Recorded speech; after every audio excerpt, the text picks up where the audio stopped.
What's up, Degenerate Nation? Welcome to the Big Bets on Campus podcast.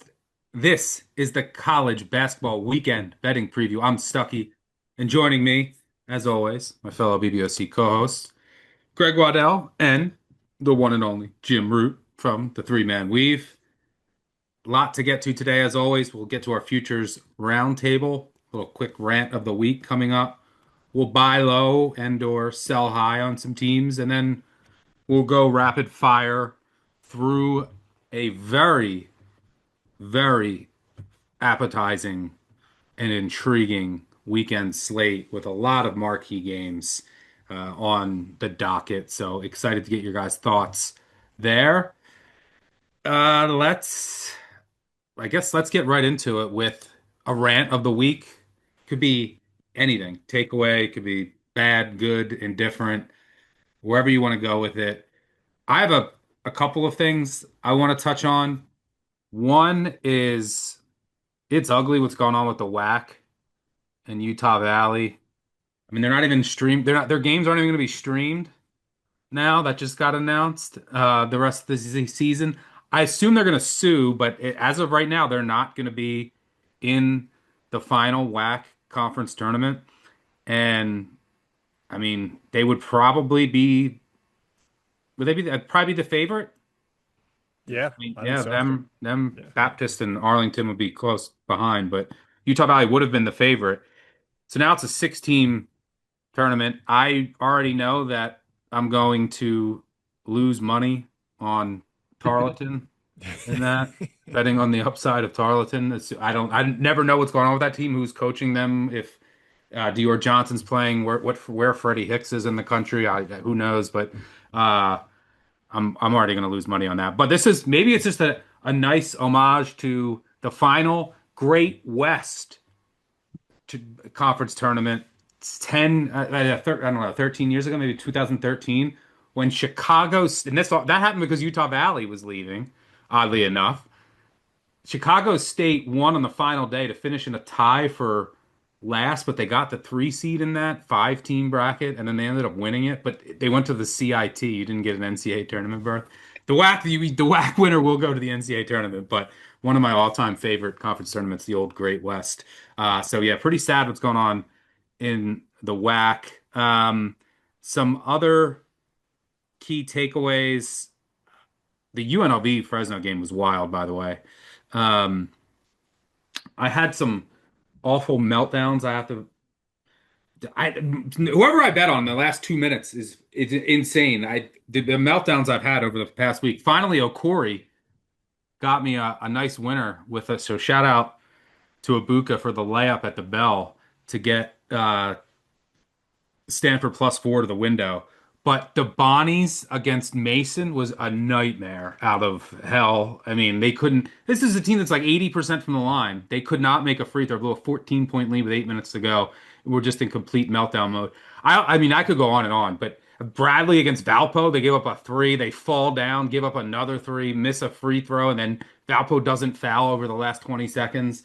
Um, Cal Baptist luckily won in overtime, but they were up 10 with a minute to go and blew that lead. Got 9. Shout out to Corey for getting me right. I needed that.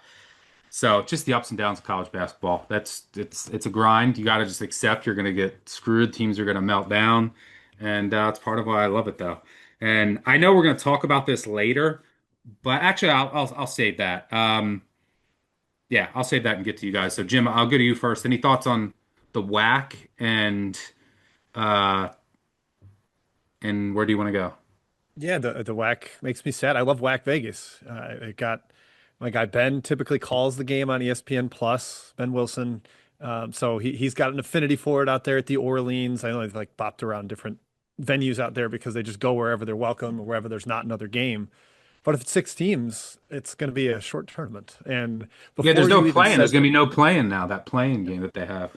Yeah, before you even said who you were going to lose money on, I knew where you were going with that with Tarleton. That's going to be a mess.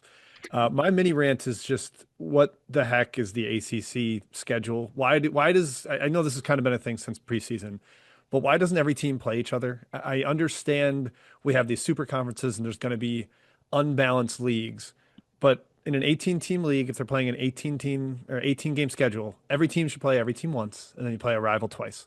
We don't have Miami Duke. We don't have Clemson, Virginia at all this year. That makes no sense to me. I know Florida State isn't very good this year, but no Louisville, Florida State. There's been some classic games between those two over the years.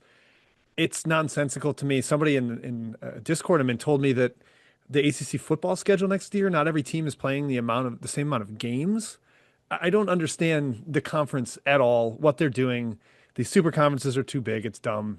I hate it. Like no Duke Miami is ridiculous with the coaching matchup there, potentially with Lucas coming off the staff. No Virginia Clemson. That's my rant. I think it's utterly outrageous. The team that got probably screwed the most, not the biggest fan of them. Love me some Boopy Miller, but SMU's played North Carolina, Clemson, Duke, Virginia Tech, Virginia, Louisville, NC State. They have Louisville again coming up. Their schedule gets a little easier now, but they've had a gauntlet so far in the ACC. But yeah, it doesn't make much sense. I agree. But the ACC did rebound at least this year because last year was pretty ugly. We only had four teams get in, and it's you could have what, seven, eight this year, possibly. Yeah, it's a lot better. So I guess maybe whatever they're doing schedule-wise worked out. I think really it's just they won non-conference games, which is what they did not do the last 2 years. Yeah. Greg, you want to touch on a pretty hot topic, a man who's been talked about a lot over the past 24 hours. Yeah, talking heads have had their fill. You guys took care of the nonsense from conferences. I'll take care of the nonsense from one Jeremy Fears.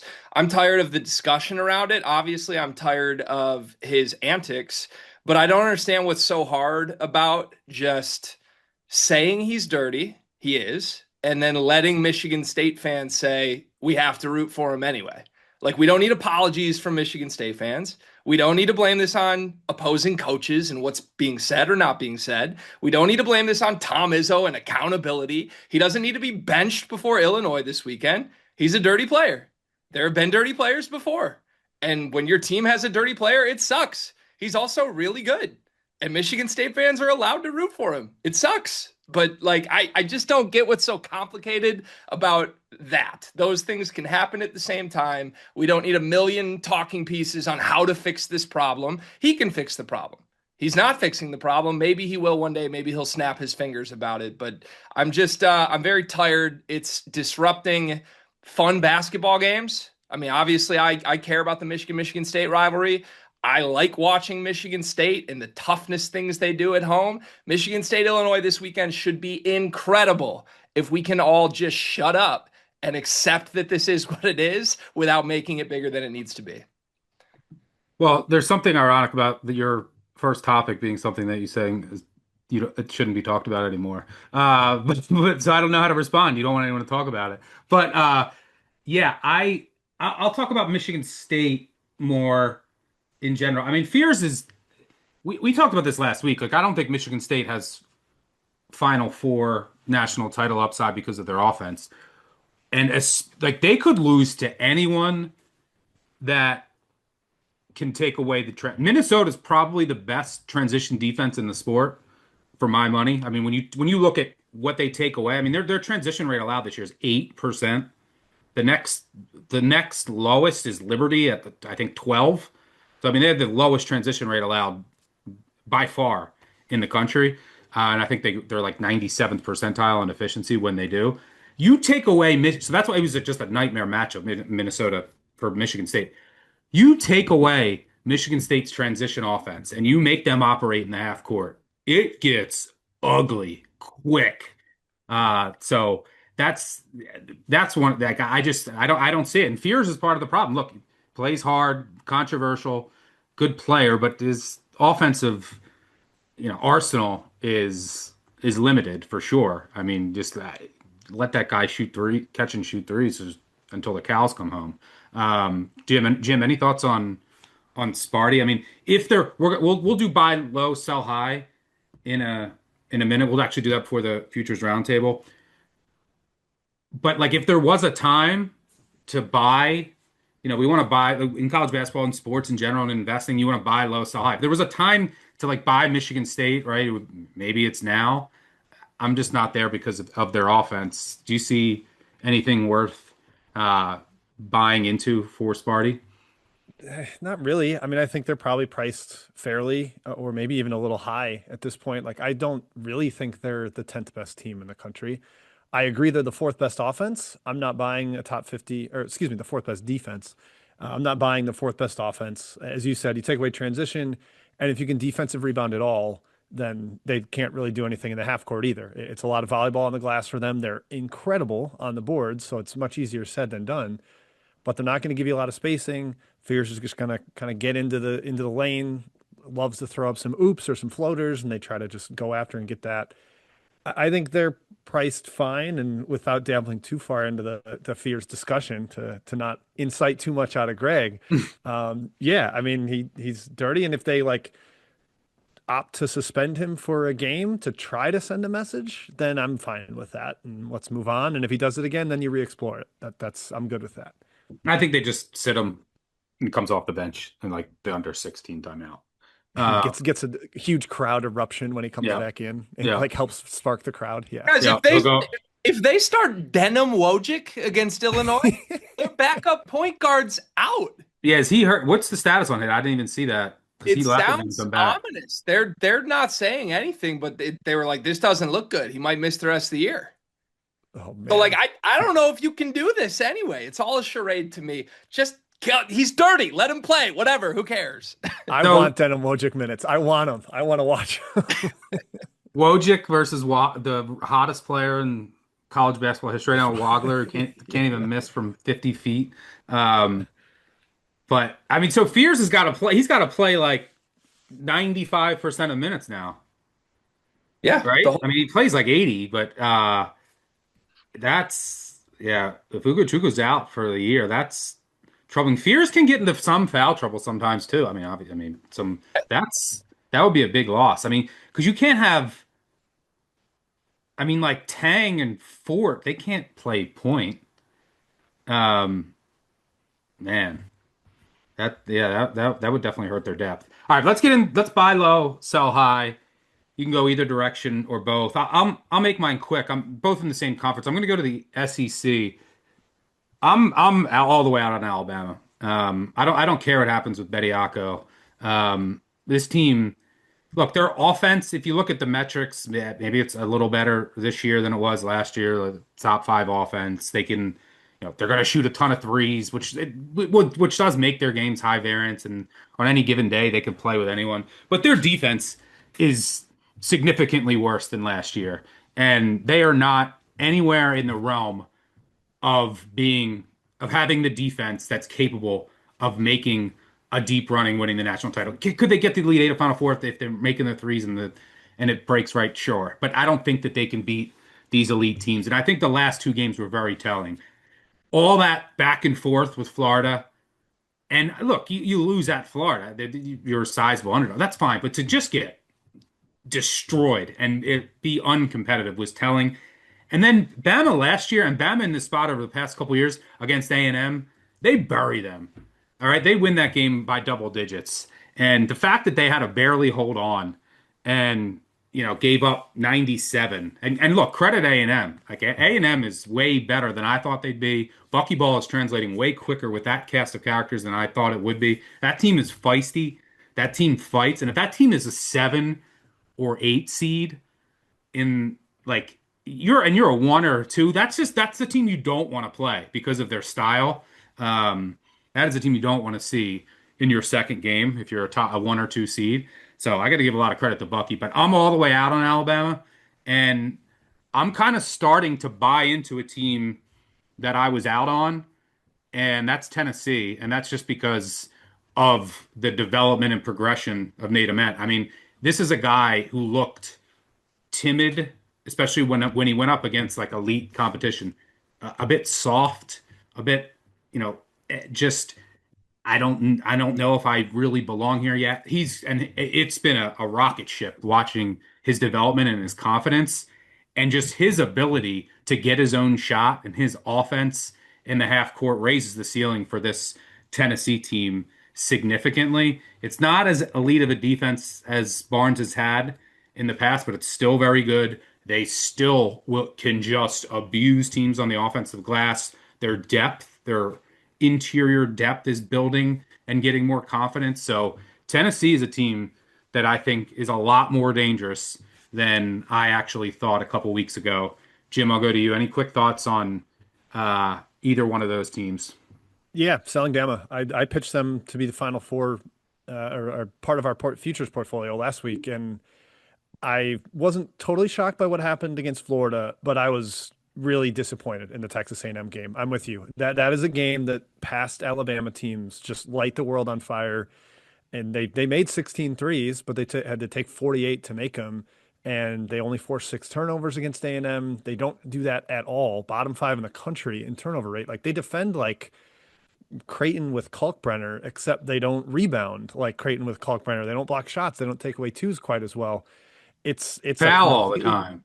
yeah, it's a broken defense in a lot of different ways. And the offense, while good, they don't have the high floor. Like in the past, Oates kind of emphasized the offensive glass, and this team doesn't do it. So it's just Yep. total reliance on jump shooting. And yeah, for that reason, I think they probably are much more prone to an upset than typical Alabama teams. I'll save getting your thoughts on Tennessee for later. Little teaser there. Uh, but I'll come back to you for buy low. So I'll go to Greg. And Greg, feel free to share any thoughts on either one of those teams and who are you looking to buy low or sell high on?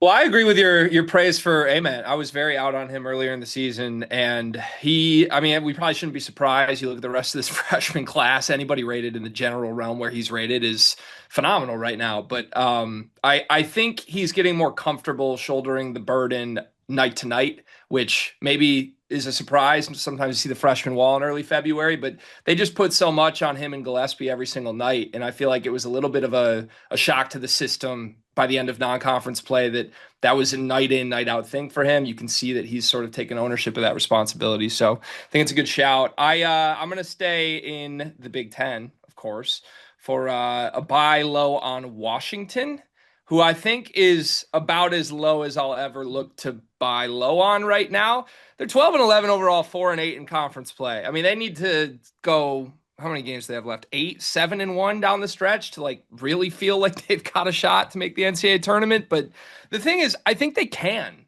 I mean, they had 6 of their first 12 games in conference play came against top 15 teams in the country. Like they just had the absolute front-loaded schedule, the inverse of all these great teams that now have to play each other down the stretch. They have UCLA at UCLA this Saturday, and then a bunch of easy home games, road games at Maryland and Rutgers and Oregon. Like that's the schedule. And they don't play a top 30 team. I don't know. I watched that Iowa game in its entirety last night. Full disclosure, I was on Washington money line, and they got Sturts in the second half. And Sturts is phenomenal. McCollum's been great.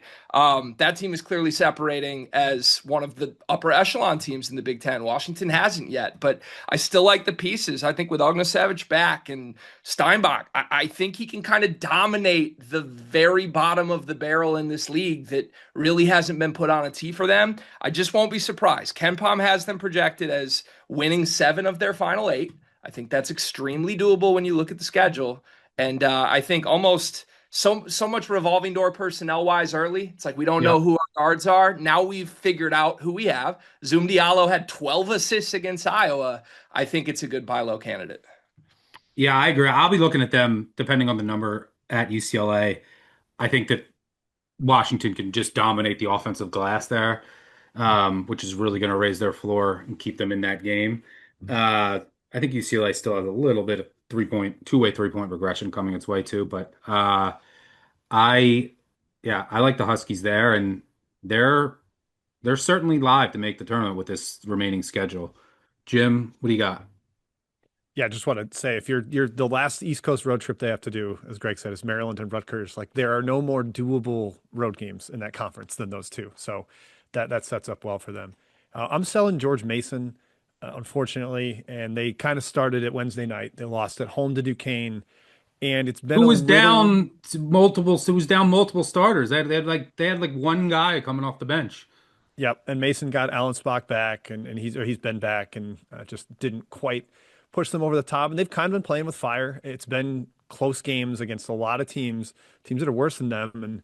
And one of my other pod co-hosts, Will Warren, talked about how teams don't make threes in the final 8 minutes against them. Teams were shooting like 12% from three in the final eight minutes. It was a lot of good fortune with regression potentially coming, and I think we're starting to see it. Their schedule is tough. St. Joe's is playing a lot better right now than road games at Richmond, GW, Dayton coming to town, then at St. Joe's. Sure, Bonaventure's kind of having some problems, but you close the year at VCU, home to St. Louis. Like, this team was in the maybe mix for an at-large and was a game behind SLU and chasing them for the title. I don't think they're going to end up putting much of a fight against SLU in the A10 for the conference title. Now, the end of the season game is going to be a great atmosphere. Shout out to Fairfax. They're going to load that place up for SLU coming to town. But I think in the weeks leading up to it, we see George Mason kind of drift back to the A10 pack a little bit. I would agree. I don't think they're making the tournament.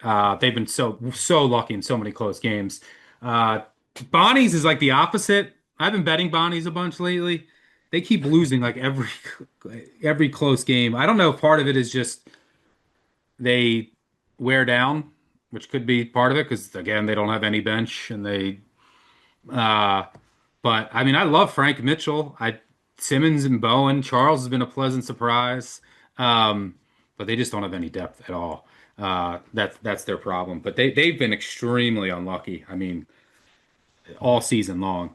But yeah, don't hate the look. All right, let's get to the futures roundtable. Let's see. So far we have. Do we have a recap here? Do we have two or three so far? We've got St. Louis. It's at the bottom, I think, of the outline. St. Louis, and we Oh, added here we go. Purdue 6-1 last week. Yeah, Purdue Final Four, 6-1. St. Louis Final Four, 80-1. Don't mind either one of those buys. I have no regret. You guys have any regret on either one? Not at all. No, I'm glad we took Purdue and not Bama last week. You guys made correct votes. So, all right, mine's complicated, so I'll go last. I'm gonna make you guys choose one of two because I want to make cases for two, and then we'll vote. Jim, I think you made a case for this theme already, or maybe this is Greg and you're taking it. I did Virginia a couple weeks ago, but Jim can break it for me. I'm gonna run it back. And the one like not issue with this is, but it's not some like perfect time to buy. It's not before they have a couple high leverage games where they could swing up, but at some point, I feel like people got to wake up to the price. And as Greg kind of said 2 weeks ago, the ceiling's really high. Since January 1st, they're ninth in the country per Bart Torvik. They're an awesome offensive rebounding team. They've been really good away from home. Some of their best wins are on the road. They have size, shot blocking, and a ton of shooting. They don't have like the star the way I hesitate to do this, compare them a little bit to Illinois, but it's a half court execution based team with a ton of size, a ton of shooting, great spacing. So there's always open lanes for cutting, for driving. They get some easy buckets that way, and it's just hard to score on them. They're not going to force a ton of turnovers, but they force you into jumpers because of their size at the rim. And they're in line for like a 4 seed right now, and it's 20-1 to make the Final Four. They're like analytically equal with Gonzaga, who's going to get a 4 seed or 3 seed too. And Gonzaga's plus 950. Like, I don't see why the price is so egregiously different from a team like that. A team like Alabama, they're going to get a better seed then and have a much better price. Like, I don't know if there's just a little bit of hesitance because they started the season so low. But man, every year an ACC team makes a run, and I think Virginia is fully capable of doing it. Yeah, I think it's a decent price. I mean, Torvik, 10% for Final Four percentage on Torvik. That's not bad. That's So not bad. it's not bad at all. At 20-1. Yeah, I mean, your point about road games and then their style being able to travel and play on neutral courts on the road because of their interior day and because of their rebounding ability on both ends. Like that plays anywhere. So yeah, I definitely don't hate the look. Greg, before I get yours, you mentioned the Illinois comparison in a way.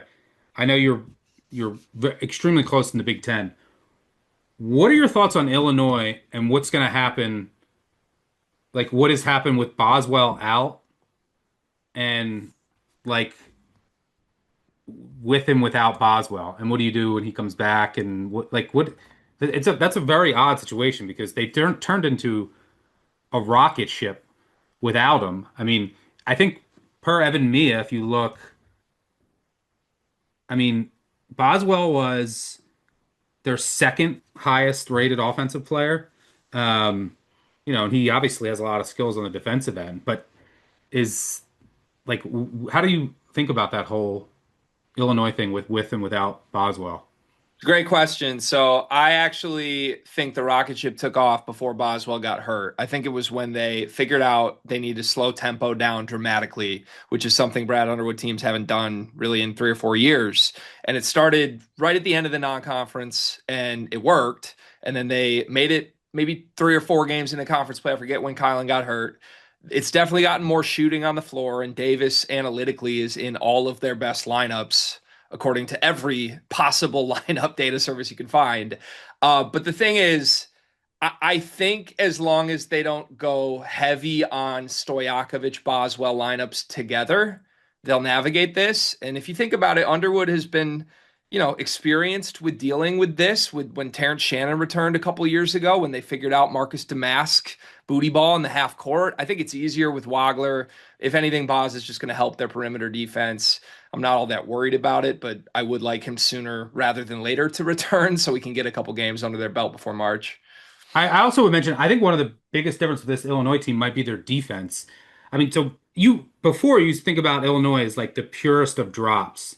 And I mean, you just look at and then one of the things that you're going to get with drop coverage is the 3-point rate is going to be really low, right? And you're going to take away the three, you're going to take away the perimeter shooters. You go back to 2020, this Illinois team under Underwood, 39th at 3-point attempt rate allowed, 38th the next year, 8th, 16th, 7th, 3rd. This year, 239th. They have changed their defense schematically. They're mixing in some zone. They're not as strict of drop. They're willing to give up threes here, and they're switching things up. And I think their defense, as a result, has a higher ceiling because it's not as predictable. And I think that's extremely helpful in a tournament setting when you're going to go up against, elite guards. And so I think that obviously their offense, isn't it the highest, as of right now, the highest rated offense in Ken Palm history? Yep. But I think their defense doesn't get talked about enough and some of the changes they've made structurally. Jim, do you have any thoughts on Illinois before we get to Greg's pick? They hired, I forget his name, the assistant from Colgate. Cam Crocker. There it is. Thank you. I knew Greg would be all over it. But yeah, he was brought in like Colgate's whole defense was very scouting report based. Like game to game, they play a little bit differently. And obviously this team is still set up with the drop structure, but I think being more responsive to the other team and not just coming out with here's what we do, good luck against it. That has helped quite a bit. So I think that was a really smart hire by Underwood, and I think he's made a lot of really good staff hires over his career there. Yep. All right, so we got UVA Final Four. Greg, what do you got? All right, I'm kicking myself because I typed up a write-up on this team for last week's episode. It was 60-1. I looked at the schedule and I said, they got a road game coming that I'm worried about. Two of them, actually, because they had the weekend game at Georgia. And I talked myself out of it. I'm kicking myself that I talked myself out of it. They're down to 40-1. It's Texas A&M. I think the longer we wait, the more this drops. That's my expectation at this point. You guys gave them a little bit of love. I know we're all collectively out on Bama, and I agree. But this A&M team is just really impressive all around to me. There's not really a major red flag on the profile on either end of the court. They're top 40 in both offense and defense. They take more threes than they give up. They shoot it well from everywhere. They're decent enough on the boards. I just kind of buy the entire system with a little bit upgraded talent in buckyball this year. I think you look at what they've done on the road. It's impressed me. Road wins at Auburn, at Georgia, took Tennessee to double overtime, and obviously almost win the Bama game, put 97 on them. I just think this team travels, and you look at where they're priced. This is the important part of why I'm nominating them. They're 40-1 on DraftKings right now. 40-1 is the same as Clemson, as UCLA. It's double the odds that you can get for St. John's and Kentucky right now. Meanwhile, I'll give you a Torvik sample since we kind of did the same for Virginia.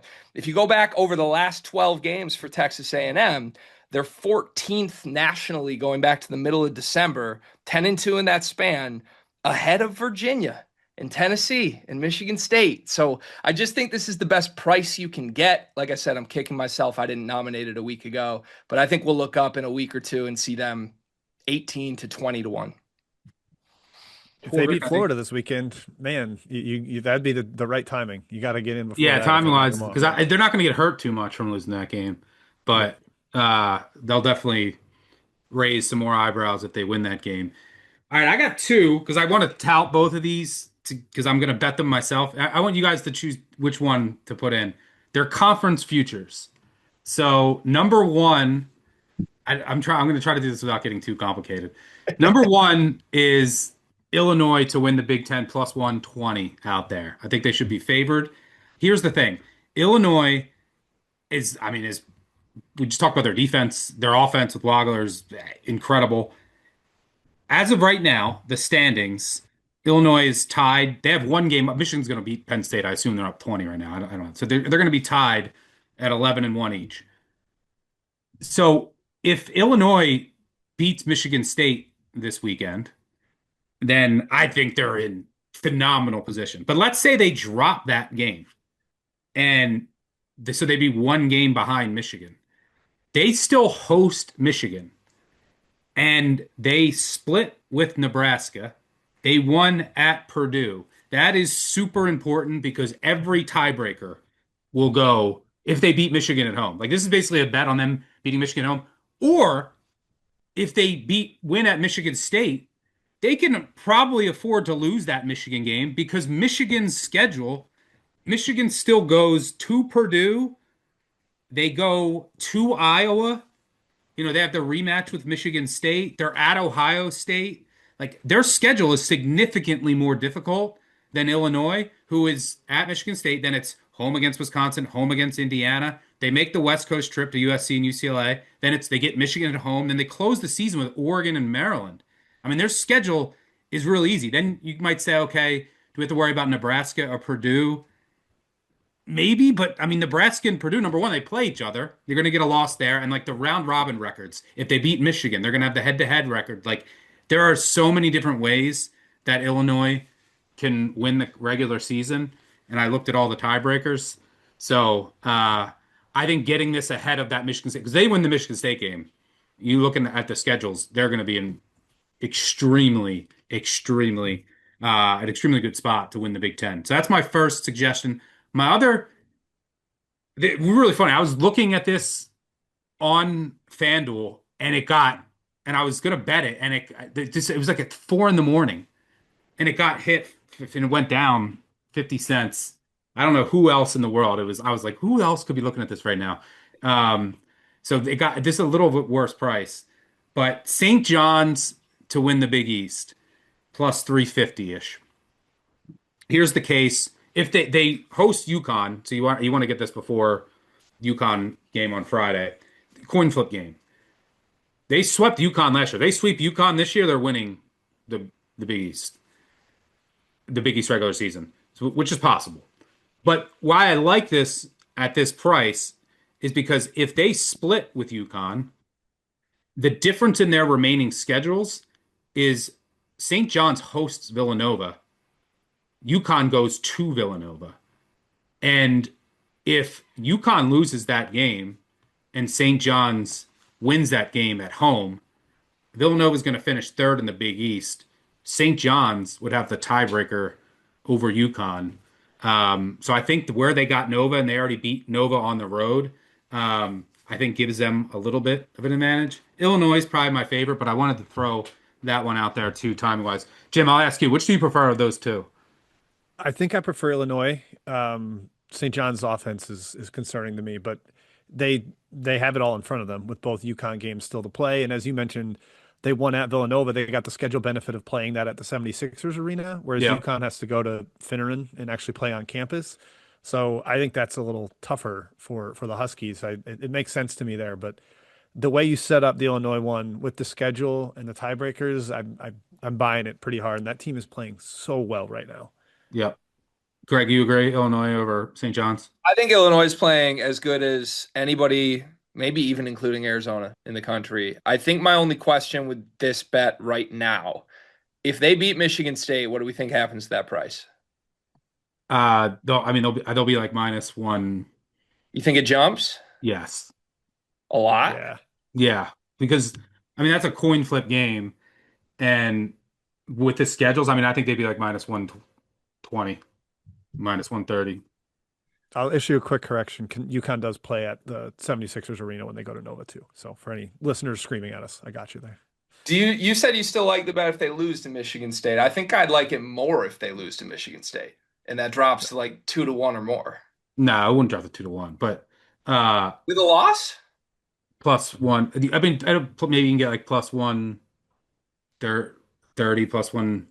Well, you can get +120 now. I think that they should be favored uh, right now. But uh, you like Illinois this weekend, so you should be I on do board. too. Look, I'm going to advocate for betting Illinois in just a moment. I guess my feel, which you guys Well, would, first you got to just choose one of the two. Then we'll vote. Then you can share your well, thoughts. let's do Illinois. Okay. Yeah. All right. So 1 for Virginia, 2 for Texas A&M, 3 for Illinois to win the Big Ten.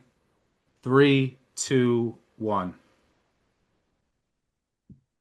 Wow. Okay. Virginia. Jim wins. Okay. And we're giving love to Greg too, because he brought this up originally. I'm never going to win a futures roundtable week. I You won this one. we only you vote get yours partial after credit. someone else uses it. It's like this has got to be like a running joke thing now. When next time I really like one of Greg's, I'm just going to vote for Jim's and then bring it myself the next week. All right. So updated, we have 3 Final Four futures. St. Louis, 80-1. Purdue 6-1, and now Virginia 20-1. I like our portfolio.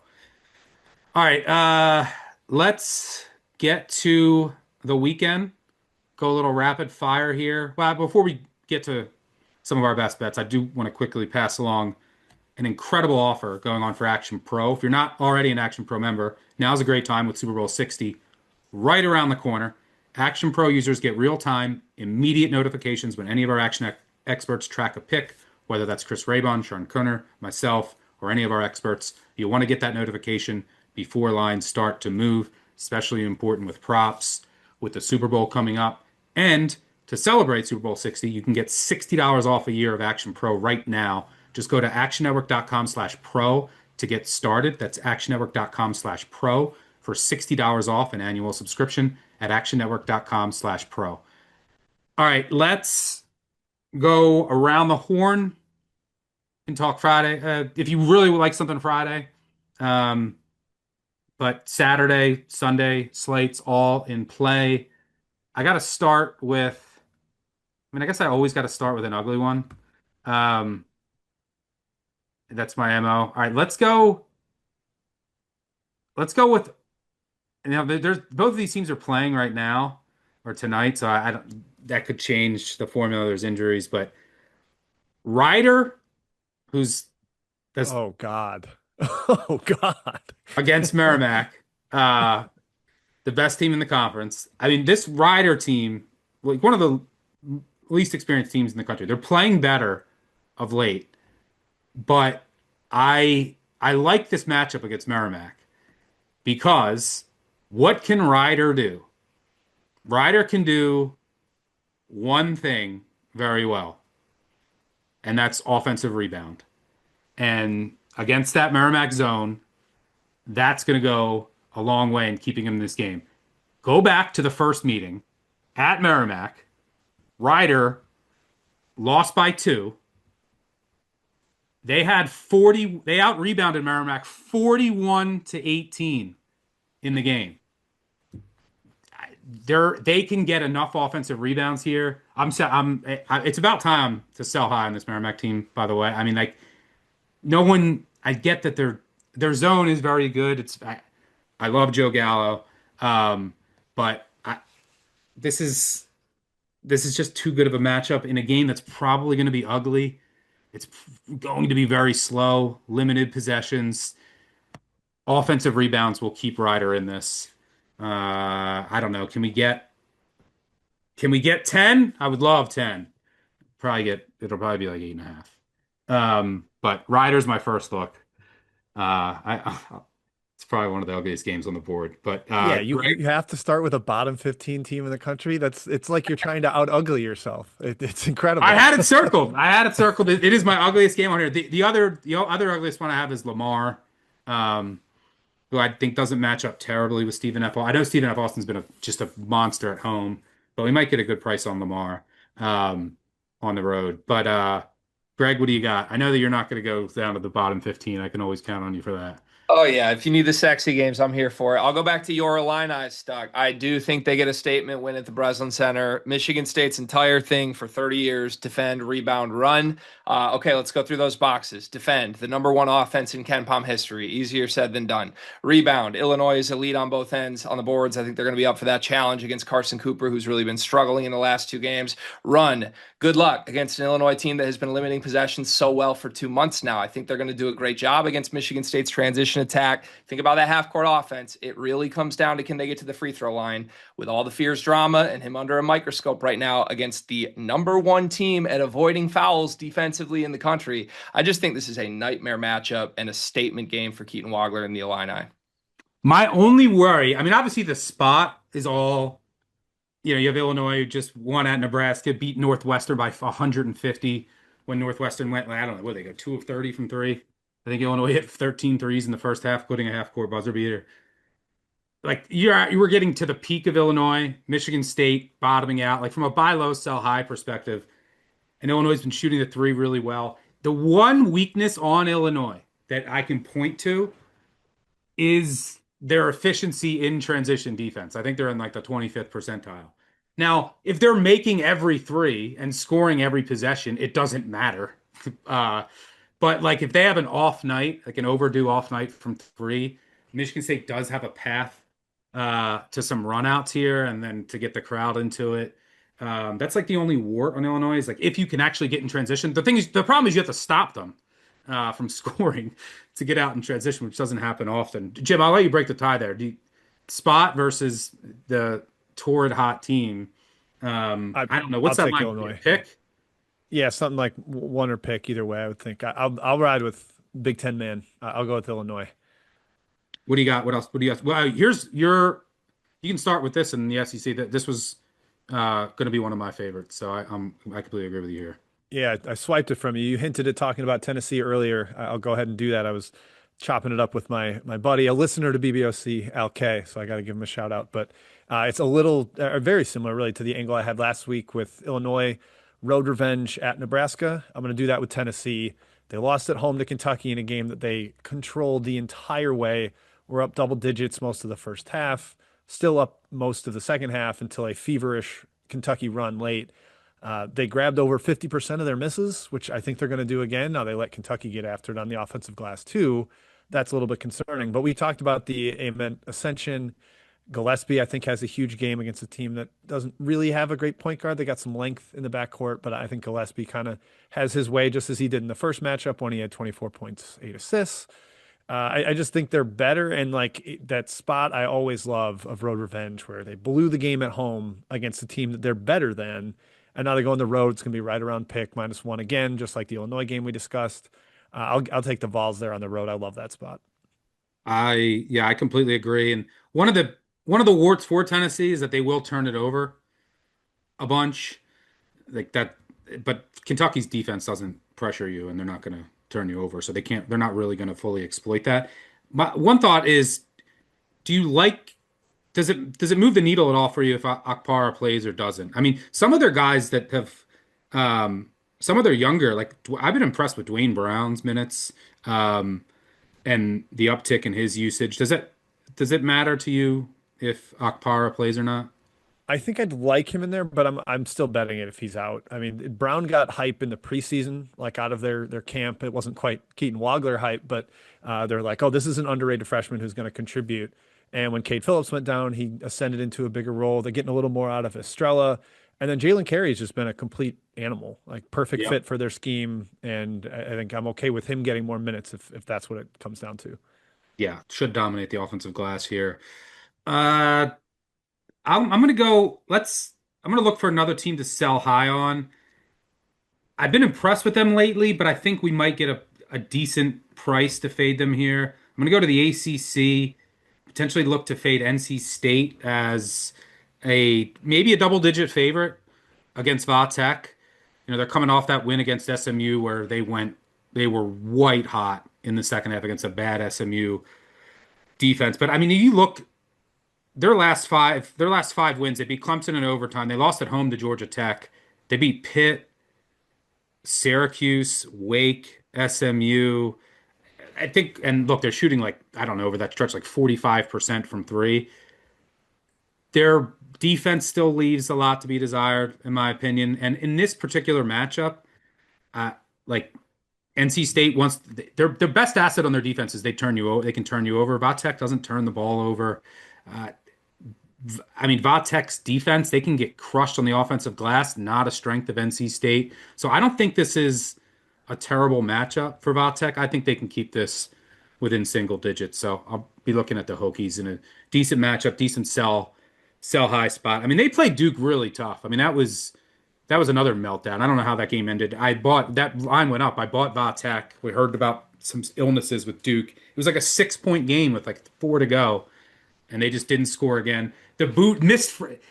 Everyone will feel the pain of this. Whenever you have an underdog that is like in the number the whole second half, the worst thing that can ever happen. Say you have like I had plus 12 and a half, plus 13 with Vatek.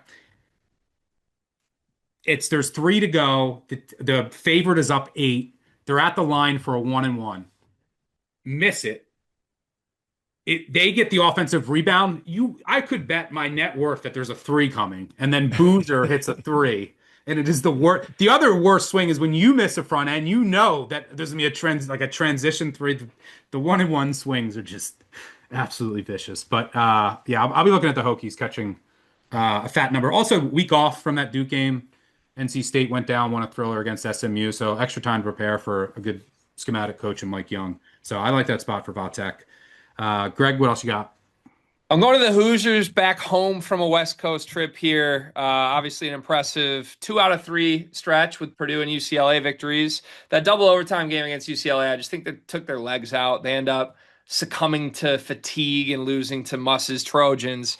Now they're back in Assembly Hall against a Wisconsin team that doesn't really defend at all, that has played 3 straight games at the Kohl Center, that has survived a couple straight where they've fallen behind double digits, down 10 early to Ohio State, getting blitzed at home to Minnesota before Furies come back in the second half. I think if their slow starts continue against Indiana, this could be just a bury them spot. We have seen Wisconsin get blown out in a couple different games early in the season. That BYU game sticks out in my memory, and Nebraska was a 30-point loss as well. I think it's a game that totally comes down to offensive execution. If you think about the 2 stars on each side, I think Indiana has more answers with Connerway back off the bench and Enright, who did an amazing job against Braden Smith a couple weeks ago. I think he can handle Boyd a little bit, turn it into Blackwell versus Wilkerson at home at Assembly Hall. I like Indiana's chances to bounce back.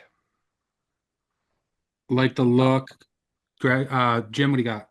I'll hit 2 at the same time because they're kind of similar angles where I like a coach owning another coach. One is UC Irvine. Gonna be +1, +2 at UC Santa Barbara. They've won 5 straight against Santa Barbara. They've covered for the last 5 in those games.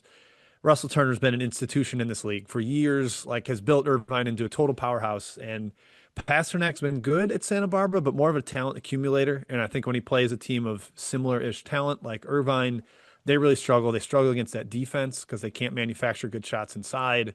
Anteater's always, always good on the interior defense. And then Iowa State against Baylor. This is a big number. It's 16 at Ken Palm. I don't know what it'll be in the market.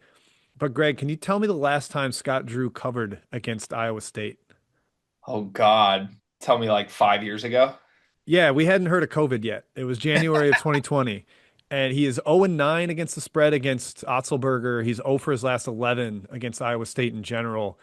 It's just a terrible matchup. The physicality, the pressure defense gets into their guards. They can't create on the perimeter. They have no interior scoring at all. So they just kind of short circuit the offense before it can get started. Iowa State crushes them on the boards. This will be the biggest line that they've faced in that time span, but it's also the worst Baylor team and probably the best Iowa State team. So I'm going to lay that number just based on an incredible historical ownership of the matchup between those two. I I can't argue with your logic with UC Irvine, but I'm all the way in on the Gauchos. I think they're the best team in the Big West. How I mean, dare they've you? been How dare you? since Little got back. I mean, they've been an absolute wagon. Now, there's some 3-point help on both ends, but I love this offense, and I think they're a rocket ship. I think they're going to win the Big West. Which I can't wait for that tournament. By the way, it's going to be very very competitive. Yep. Yeah, can't argue with you on Iowa State. I do see that by the time you listen to this, you already know the result. But Barber took a bunch of money again tonight against UC Davis. I will throw out. Let's go, Jim. I know that you said I don't know if you want to mention any specifically, but you said you're going to like a lot of the home teams. By the way, bring back Bracket Buster. I know that I think the reason they stopped it, one of my favorite Saturdays of the year, especially from as a bettor, there's nothing better than you break up conference action. You can look at like the matchups, the X's and O's, and they would pit. Oh my God, if you people that are too young to remember Bracket Buster, they would take. You didn't know the schedule ahead of time. They would take the best mid majors, pit them together to give them a chance to get another resume boosting win. I think it ended up hurting teams more than helping. Like that's what they thought, and then I don't know, maybe money was in it. I don't know why it stopped. One of my favorite Saturdays, but the replacement is this Max Sunbelt Challenge. Obviously not as sexy, but you like a lot. You're gonna like a lot of the home teams there. Yeah, I just like, especially if you're not Miami of Ohio, who's got something to play for. Like this is a non-conference game where you got to go down to the south, way out of your geographic footprint in the middle of February. I don't buy it. And last year, I don't have the exact numbers, but I bet every single home team when the Sun Belt teams went up to the MAC. I think it went like 8-4 or 7-5, and I just buy that it's always going to be profitable. That you're getting teams that have kind of folded in for the year or just have no reason to be worried about this game. Maybe you get some starter rest going out of their footprint. I like a lot of the home teams here, and I know you've got a couple specific ones you like.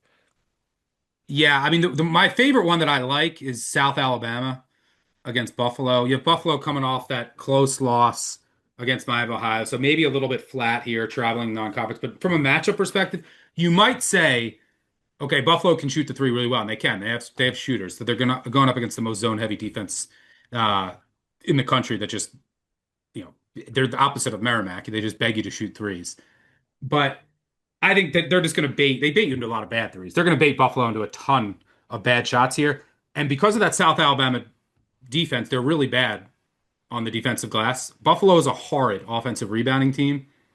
And then on the other end, most importantly, South Alabama, all they want to do is get to the rim. That's it. At any cost, get to the rim. It's just a rim attacking offense, slashers. Buffalo is one of the worst rim defenses in the country. So I think South Alabama on both ends. Obviously, there's some variance here. Like Buffalo could hit 17 threes, but I think the spot and matchup is very favorable to South Alabama here. I don't know if Buffalo's going to be all the way locked in for that zone. Probably end up taking a ton of bad threes in that game, and then they're not good on the offensive glass to get those second and third opportunities. Greg, what else you got? I'm looking for a tag team from Jim here when he started his last round with some coaches that have dominated. I thought you might be pivoting to Kelvin Sampson against Kevin Young here, following Houston's combined, I think, 53-point margin of victory in two meetings last year against BYU. This BYU team's reeling nature right now, I think, is not solved. And I don't think it's going to be solved with a juiced up home environment against a team just as talented one, but as physical as Houston can be on the inside. I think I watched both those games last year, and a BYU team that certainly was a little bit less athletic, maybe a lot less athletic, just looked like they played completely different sports than last year's Houston. Obviously, AJ DeBonsa counteracts this a little bit, but who is Rob Wright going to guard in this game? How can they possibly match up with that three-headed Houston backcourt monster? All the numbers show that BYU's defense is fading from the 60s nationally against tier one opponents here. Both these teams, by the way, without a win against a KenPom top 20 opponent, which is crazy this late in the season. But I think Houston gets up for this one and continues their winning ways. Anything to add, Jim? Yeah, Houston's not going to have a win against a Ken Palm top 20 team because they're going to knock BYU out of it after this game. That's what I'm thinking. Yeah, Rob Wright has struggled big against big backcourts, long backcourts, athletic ones like Arizona's, like Kansas a little bit, and I think he has major problems again here against that Sharp, Flemings, Uzan. All those guys can guard him and wrap him up a little bit. And then I think Houston's offensive rebounding has been an issue for BYU in the past too. Keita's kind of a one-man wrecking crew in there, but if he's in foul trouble at all or just overwhelmed by the multiple bodies that Houston can throw at him, I like the Cougars too. Just that style travels so well. They didn't lose a single Big 12 road game last year. They only lost one this year, was at Texas Tech in a big time shootout where Texas Tech shot the lights out. I think BYU's in a tough spot right now. They might lose 5 of 6. That's kind of wild to say. I mean, the spot is all BYU. Like Yeah. it's like do you have? I mean, Houston got caught UCF in a great spot off their huge win, and but other than that, I mean, over the past month, who's Houston beat? And then you have BYU who's lost what 4 or 5, and but it's Texas Tech, Arizona, Kansas, and then they were a little flat against Oklahoma State. But there's issues. Their defense has some issues.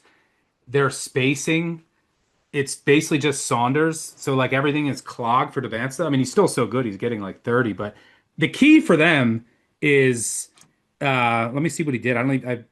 Yeah, I mean, not a good game again. The key for them in this game in particular, and I think going forward, is they need Kennard Davis to not be a corpse. And they need him to stretch defenses and he needs to make threes. Like we saw him against Arizona have a decent game. But other than, I mean, he's been a ghost for like a month and I've been really disappointing because they had injuries. Their injuries early in the season really killed them and their depth, and they're just so reliant on the big three. And then there's, as you mentioned, Wright struggles kind of with physicality. Then you never know what you're going to get from Davis. And then, if Saunders has an off night, like, oof, gets ugly quick. So, all right, we do have. I guess I'll throw out Auburn against Alabama. We already talked about selling Alabama. Also, you have Auburn week off after that loss against Tennessee. Alabama emotional win over A&M. I think it's a good spot. I think it's a decent matchup. I think they'll dominate the offensive glass, and they'll get whatever they want. So I like Auburn at home in the jungle against Alabama. We do have another big game. UNC Duke. We haven't even mentioned it yet. That line, I think I saw openers of 5.5, and then it got up to 6.5. Is that where it's still sitting? Let me double check. There's some openers out there.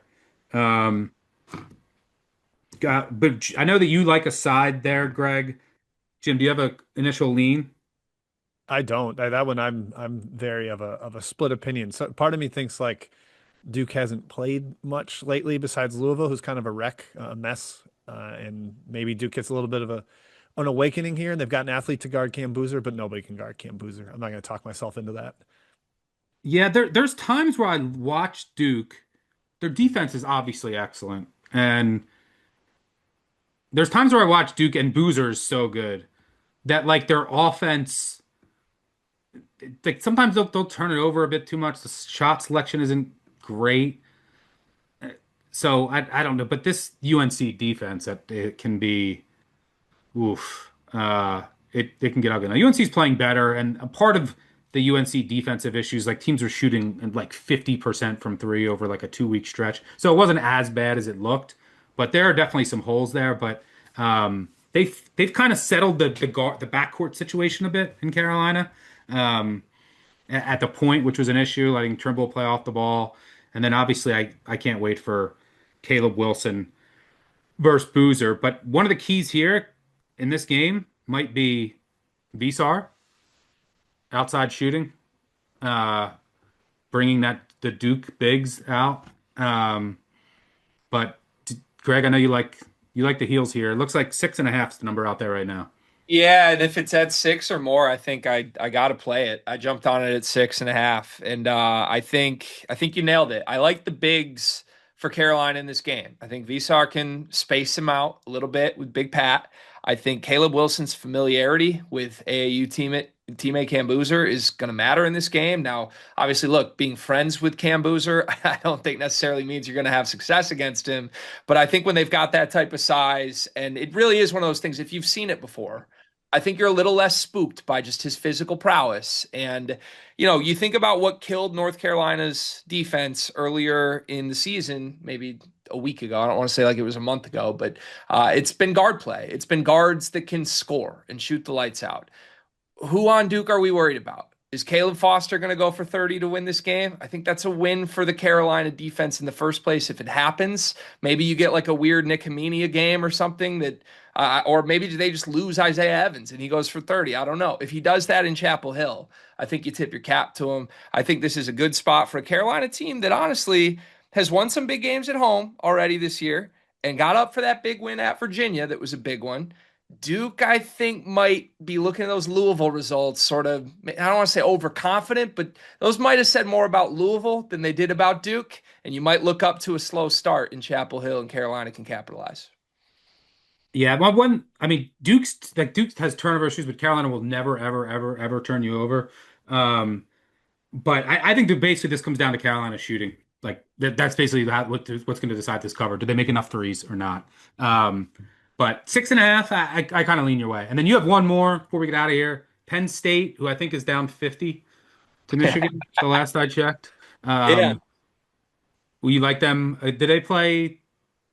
Who do they play? USC? This is Sunday against USC. It's a total spot bet. And yes, I think they're down 46 with 7 minutes left right now.